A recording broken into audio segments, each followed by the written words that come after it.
Hi friends, எழில் சுடர் சீரியலில் சூப்பரான ஒரு ப்ரோமோ வந்திருக்கு. நம்ம அதை பற்றி தான் இந்த வீடியோக்குள்ளே பார்க்க போகிறோம். வாங்க நம்ம வீடியோக்குள்ளே போகலாம். அபியை தான் காட்டுறாங்க. அபி ஸ்கூலில் இருந்து அவங்க டீச்சர் சொல்லி விட்டுருந்தாங்க, நாளைக்கு நீ வரும்போது உன்னுடைய பேரண்ட்ஸை கூட்டிகிட்டு தான் வரணும் அப்படின்ட்டுருந்தாங்க. இதனால அபி ரொம்பவே சோகமாயிருந்தாங்க. அடுத்து பார்த்தோம்னா அவங்க வீட்டுக்கு வராங்க. வீட்டுக்கு வந்ததுமே எழில் வந்து கேட்குறாங்க, அம்மா எதுக்காக நீ எனக்கு ஃபோன் பண்ணுன அப்படின்னு சொல்லி கேட்கும்போது அப்போ வந்து பார்த்தோம்னா அவங்க வந்து அங்கே நடந்த விஷயத்த சொல்கிறாங்க. இது கெட்டதுமே எழில் வந்து அபியை தான் போட்டு திட்டுறாங்க. அப்போ அபி இன்னும் ரொம்ப சோகமாயிருந்தாங்க. நம்ம வந்து என்ன தப்பு பண்ணணும், ஆனால் இவர் வந்து புரிஞ்சிக்க மாட்டேக்காரு. அதே மாதிரிக்கு டீச்சர்களும் பார்த்தோம்னா நம்ம சொன்னால் அவங்களும் உண்மையை புரிஞ்சுக்க மாட்டேங்காங்க அப்படின்னு சோகத்தோடு இருக்கும்போது அப்போ சுடருக்கு வந்து தெரியுது அபி வந்து எந்த தப்பு பண்ணியிருக்க மாட்டா, அவள் பக்கம் ஏதோ ஒரு நியாயம் இருக்கும் அப்படின்னு சொல்லிட்டு தெரியுது. அதனால அபிக்கு சப்போர்ட்டாட்டு அவங்க வந்து ஸ்கூலுக்கு போகிறாங்க. ஸ்கூலுக்கு போய் அபிக்கு சப்போர்ட்டாட்டு அவங்க டீச்சர்கிட்ட பேசுகிறாங்க. அப்போ அபியை பற்றின உண்மை வந்து டீச்சருக்கு புரியுது. இதை பார்த்துட்டு அபி ரொம்பவே சந்தோஷப்பட ஆரம்பிச்சிருந்தாங்க. ஏன்னா தன் மேலே வந்து எந்த தப்புமே இல்லை அப்படின்னு சுடரால் டீச்சர் வந்து புரிஞ்சுக்கிட்டாங்க அப்படின்னு சொல்லிட்டு அவங்க ரொம்பவே சந்தோஷப்பட ஆரம்பிச்சிருந்தாங்க. அடுத்து பார்த்தோம்னா வீட்டில் சுடர் இருக்கிறாங்க. அப்போ பசங்க எல்லாத்தையும் வந்து அவங்க தூங்க வச்சுட்டு இருக்கிறாங்க. அப்படி இருக்கும்போது அங்கே இந்துமதி இதை பார்த்துட்டு ரொம்பவே சந்தோஷப்பட்டு இருக்கிறாங்க. தன்னுடைய பசங்க எல்லாத்தையும் வந்து சுடர் வந்து எந்த அளவுக்கு அக்கறையோட கவனிச்சுக்கிட்டு இருக்கா அப்படின்னு பார்த்து ரொம்பவே சந்தோஷப்பட்டு இருக்கும்போது அங்கே அபி வராங்க. வந்ததுமே சுடர்கிட்ட என்னை மன்னிச்சிரு அப்படிங்கிறாங்க.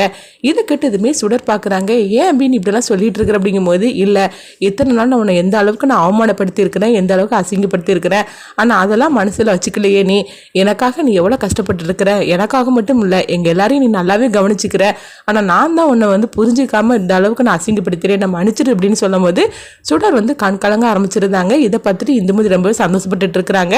ஏன்னா மற்ற பசங்களை எல்லாத்தையுமே வந்து அபி தான் வந்து சுடரை வந்துட்டு பேசக்கூடாது அப்படின்னு தடுத்து நிறுத்திட்டு இருந்தா, இன்னைக்கு பார்த்தோம்னா சுடரை பற்றி அபியே புரிஞ்சுக்கிட்டாள் அப்படின்னு சொல்லிட்டு இந்துமதி தூரத்துலன்னு ரொம்பவே சந்தோஷப்பட்டு இருக்கிறாங்க.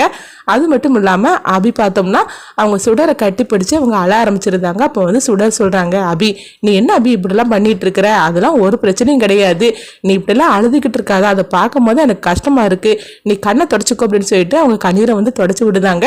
ஆனாலும் வந்து அபி அழுதுகிட்டு இருக்கிறாங்க. அப்போ சுடர் வந்து அபியை சமாதானப்படுத்தவும் அபி பார்த்தோம்னா சுடரை கெட்டி பிடிச்சிட்டு அப்படியே அவங்க மடியிலே படுத்துருந்தாங்க. இதை பார்த்துட்டு மற்ற பசங்க எல்லாரும் ஓடி வராங்க. ஓடி வந்து அவங்க சுடரை கெட்டி பிடிச்சிக்கிட்டு அவங்களும் இருக்கும்போது இதை பார்த்துட்டு சுடர் ரொம்பவே சந்தோஷப்பட ஆரம்பிச்சிருந்தாங்க. அபி நம்மளை புரிஞ்சுக்கிட்டால, அதுவே எனக்கு போர் அப்படின்னு சொல்லிட்டு சுடர் வந்து ரொம்பவே சந்தோஷப்பட்டு இருக்கிறாங்க. இதெல்லாம் இந்துமதி பாட்டு அவங்களும் ரொம்பவே ஹாப்பியாக இருக்கிறாங்க. இந்த மாதிரி ரொம்ப அழகாகவே வந்து ப்ரோமோ எடுத்துகிட்டு போகிறாங்கன்னு தான் சொல்லணும். ஆனால் அடுத்தது மனகுரி இவங்களெல்லாம் பார்த்தாங்கன்னா கண்டிப்பாக வந்து அதிர்ச்சி அடைவாங்க. ஏன்னா மனகுரி வந்து அப்பப்போ அபியை தான் தூண்டி விட்டுட்டே இருப்பாங்க. அப்படி இருக்கும்போது அபியே வந்து சுடரை புரிஞ்சுக்கிட்டு மனசு மாறிட்டாள் அப்படின்னு சொல்லி மனகுரி பார்த்தாங்கன்னா கண்டிப்பாக வந்து அவங்க வந்து எப்படியாவது இந்த குழந்தையும் சுடரையும் பிரிக்கிறதுக்கு அடுத்து என்ன பிளான் அப்படின்னு சொல்லிட்டு தான் மனகுரி யோசனை பண்ணுவாங்க. கனகவழி அம்மா வந்து சுடர் பக்கத்தில் அத்தனை குழந்தைங்களும் ரொம்பவே வந்து நெருக்கமாக சந்தோஷமாக இருக்கிறத பார்த்தா அவங்களும் ரொம்பவே ஹாப்பியாக இருப்பாங்க. ஏன்னா வந்து அபியால் தான் சுடரை புரிஞ்சுக்காமல் இருந்துட்டு இருந்தா, இப்போ அபியே வந்து சுடரை புரிஞ்சுக்கிட்டு இந்த அளவுக்கு அவள் ரொம்ப பாசமாக இருக்காள் அப்படின்னு பார்த்துட்டு கனகவழி அம்மாவும் பார்த்தோம்னா ரொம்பவே சந்தோஷப்பட்டு இருப்பாங்க. இந்த மாதிரி தான் இந்த ப்ரோமோ எடுத்துட்டு போகிறாங்க. அடுத்து என்ன நடக்கும் சொல்லி நம்மளே வெயிட் பண்ணி பார்க்கலாம்.